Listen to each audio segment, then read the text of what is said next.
একদিকে কখনো মাথার মুকুট, আবার কখনো আলোচনার বিষয় হয়ে দাঁড়াচ্ছে গভীর সমুদ্র বন্দর। আবার অন্য দিক থেকে খবর আসছে 5 বছরের মধ্যে রাজ্যে বিনিয়োগ হতে চলেছে 8,000 কোটি টাকা। দুটি সংস্থা তার জন্য তোড়জোড় শুরু করেছে। আবার 25,000 কোটি টাকার তাজপুর বন্দর নিয়ে তো নতুন টেন্ডার ডাকাই হচ্ছে। এই সব খবরই থাকছে বিস্তারিতভাবে আজকের এপিসোডে। দেখছেন বলো কি জানতে চাও, আমি সায়ন আপনাদের সঙ্গে।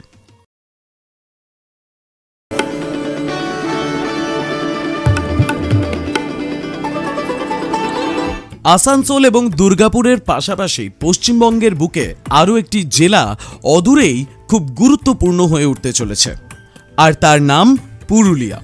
আর এই পুরুলিয়াতেই আগামী 5 বছরের মধ্যে বিনিয়োগ হতে চলেছে 8,000 কোটি টাকার মতন। সূত্র দ্য টাইমস অফ ইন্ডিয়া। প্রথমত কলকাতার সংস্থা শাকম্ভরী গ্রুপ বিনিয়োগ করছে 5,000 কোটি টাকা। 2030-31-এর মধ্যে পুরুলিয়ার রঘুনাথপুরে একটি নতুন ইন্টিগ্রেটেড স্টিল প্লান্ট প্রতিষ্ঠা করবে। এই ঘোষণাটি করা হয়েছে বিগমেন্ট ইন্ডিয়া ফেরোজ উইকে। সংস্থার এক শীর্ষকর্তা দীপক কুমার আগরওয়াল জানিয়েছেন, পুরুলিয়ার রঘুনাথপুরে আমরা 500 একর জমি অধিগ্রহণ করেছি, যেখানে আগামী 5 বছরে 5,000 কোটি বিনিয়োগের মাধ্যমে পরিকল্পিত প্লান্ট তৈরি করার কাজ হবে। শাকম্ভরী গ্রুপ সম্পর্কে বললে, গ্রুপটির মূল কাজ হল ইস্পাত উৎপাদন ও প্রক্রিয়াজাতকরণ। তারা sponge iron, billet, rolled products, TMT bar ইত্যাদি উৎপাদন করে। এদের বিভিন্ন স্টিল প্লান্ট পশ্চিমবঙ্গ, ঝাড়খণ্ড ও ওড়িশা অঞ্চলে রয়েছে। ইস্পাত কারখানার পাশাপাশি গ্রুপটির নিজস্ব বিদ্যুৎ উৎপাদন ইউনিটও রয়েছে। তারা ক্যাপটিভ পাওয়ার প্লান্টের মাধ্যমে নিজস্ব প্লান্টগুলির বিদ্যুৎ চাহিদা মেটায় এবং অতিরিক্ত বিদ্যুৎ গ্রিডেও সরবরাহ করে। শাকম্ভরী গ্রুপ একটি ইন্টিগ্রেটেড স্টিল প্রডিউসার, অর্থাৎ আয়রন মেকিং থেকে শুরু করে ফিনিশড প্রোডাক্ট যেমন টিএমটি বার বা রড, সম্পূর্ণ উৎপাদন প্রক্রিয়াটি তারা নিজেরাই করে। স্টিল ও পাওয়ার খাতের পাশাপাশি তারা কিন্তু রিয়েল এস্টেট ও অবকাঠামো উন্নয়ন প্রকল্পেও যুক্ত। অবকাঠামো অর্থাৎ ইনফ্রাস্ট্রাকচার। পাশাপাশি আদুকিয়া ইন্ডাস্ট্রিজ 3,000 কোটি বিনিয়োগ করবে পুরুলিয়ার বিদ্যমান স্টিল ইউনিটের উৎপাদন ক্ষমতা বাড়াতে, যা আগামী 5 বছরে সম্পন্ন হবে। বিবেক আদুকিয়া ইন্ডাস্ট্রিজের পরিচালক এবং এসআরএম এর চেয়ারপারসন উল্লেখ করেছেন, পশ্চিমবঙ্গে জঙ্গল সুন্দরী কর্মনগরী এবং পানাগড় ইন্ডাস্ট্রিয়াল পার্কে বড় জমি উপলব্ধ রয়েছে, যেগুলো স্টিল উৎপাদন ইউনিটের জন্য উৎসাহজনক। একই সাথে আরও জানা যাচ্ছে, ন্যাশনাল স্টিল পলিসি 2017-র লক্ষ্য 2030 সালের মধ্যে 300 মিলিয়ন টন কাঁচা স্টিল উৎপাদন ক্ষমতা অর্জন করা। মার্চ 2025-এ এই লক্ষ্য ইতিমধ্যেই 156 মিলিয়ন টনে পৌঁছেছে। আদুকিয়া ইন্ডাস্ট্রিজেরও হেডকোয়ার্টার কিন্তু কলকাতাতেই।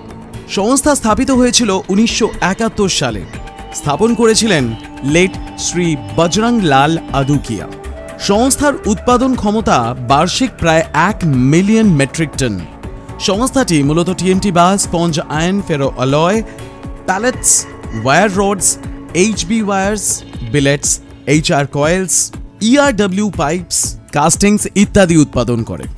আদুকিয়া ইন্ডাস্ট্রিজ একটি ইন্টিগ্রেটেড গ্রুপ হিসেবে কাজ করে, যার আওতাভুক্ত কোম্পানিগুলো হলো AIC casting private limited, RAIC integrated sponge and power private limited, AIC iron industries private limited, NN Ispat private limited এবং tech AIC DRI pellets private limited. সংস্থাটি পুরুলিয়াতে বেলেটস, এইচআর কয়েলস, পাইপস উৎপাদন ক্ষমতা বাড়ানো হচ্ছে। অন্যদিকে জামুরিয়ায় DRI প্যালেটস, বর্তমানে TMT বার্স, হাওড়ায় কাস্টিংস ইত্যাদির উপর কাজ করা হচ্ছে। এবার এই দুই সংস্থা মিলিয়ে যা উৎপাদন করছে বা যা উৎপাদন করার বিষয়ে ভাবছে, এই পুরোটা হেভি ইন্ডাস্ট্রিজের মধ্যে পড়ে নাকি হালকা, সেটা আপনারা নিশ্চয়ই কমেন্টে জানাবেন। অন্যদিকে পশ্চিমবঙ্গের মন্ত্রিসভা ঘোষণা করেছে 25,000 কোটি মূল্যের তাজপুর ডিপ সি পোর্ট প্রকল্পে একটি নতুন RFP অর্থাৎ রিকোয়েস্ট ফর প্রপোজাল জারি করা হবে। এর মাধ্যমে পূর্বের টেন্ডার বাতিল ঘোষণা করা হলো। প্রথম ধাপের টেন্ডার আদানি গ্রুপের নামে 2022-এ থাকলেও রাজ্যের এই নতুন সিদ্ধান্তের পর সেই প্রক্রিয়া কার্যত বাতিল হয়েছে। এই প্রকল্প সম্পূর্ণ হলে 25,000 জনকে সরাসরি এবং অনেককে পরোক্ষভাবে কর্মসংস্থানের সুযোগ দেওয়া হবে। পরবর্তী টেন্ডারে যেই সমস্ত সংস্থাগুলো এগিয়ে রয়েছে তাদের মধ্যে JSW infrastructure, DP world, port of Singapore. সূত্র মারফত জানা যাচ্ছে প্রকল্পের প্রথম টেন্ডার বাতিলের অন্যতম কারণ ছিল বিভিন্ন কেন্দ্রীয় মন্ত্রণালয়ের থেকে চূড়ান্ত অনুমোদনের অভাব। স্বরাষ্ট্র মন্ত্রক একমাত্র শর্ত সাপেক্ষ নিরাপত্তা অনুমোদন দিয়েছিল, কিন্তু তা প্রক্রিয়াকে বাধাপ্রাপ্ত করেছিল। এদিকে 2025-এর ফেব্রুয়ারিতে মুখ্যমন্ত্রী মমতা বন্দ্যোপাধ্যায় জানিয়েছেন, আমরা আইনি পরামর্শ নিচ্ছি। এতে বোঝা যায় পূর্বের চুক্তি বাতিলের বিষয়ে সচেতনভাবে পদক্ষেপ নেওয়া হচ্ছে। 2025-এর অগস্ট মাসে আদানি গ্রুপের চেয়ারম্যান গৌতম আদানি এবং মুখ্যমন্ত্রী মমতা বন্দ্যোপাধ্যায়ের নবান্নে আবার সাক্ষাৎ হয়েছে। এই ছিল তাজপুর পোর্ট প্রকল্পের নতুন টেন্ডার ঘোষণার পর তাদের প্রথম সাক্ষাৎ। এই সময়ে বিভিন্ন ভবিষ্যৎ প্রকল্পের আলোচনা হয়েছে, যদিও তাজপুর পোর্ট প্রকল্প সংশ্লিষ্ট বেসরকারি বিনিয়োগের সম্ভাবনা এখনও আলোচ্য বিষয়। এবার দেখা যাক সময়ের সাথে সাথে তাজপুর পোর্টের ভবিতব্য কি হয়। যা খবর আসবে তা প্রতিনিয়ত আপনাদের সামনে তো আমরা তুলে ধরছি এবং আগেও ধরব। আজকের মতন এ পর্যন্তই, আবার দেখা হবে পরের এপিসোডে। ভিডিওটি ভালো লাগলে লাইক করবেন, বন্ধুবান্ধবদের সঙ্গে শেয়ার করবেন। আমাদের চ্যানেলে নতুন হলে আমাদের চ্যানেলটি সাবস্ক্রাইব করে বেল আইকন প্রেস করে অল বাটনটা প্রেস করতে ভুলবেন না, যাতে এই ধরনের ভিডিও আপলোড হলে আপনার কাছে খবরটা পৌঁছয় এবং আপনি সবার সাথে খবরটা শেয়ার করতে পারেন। বলো, কি জানতে চাও?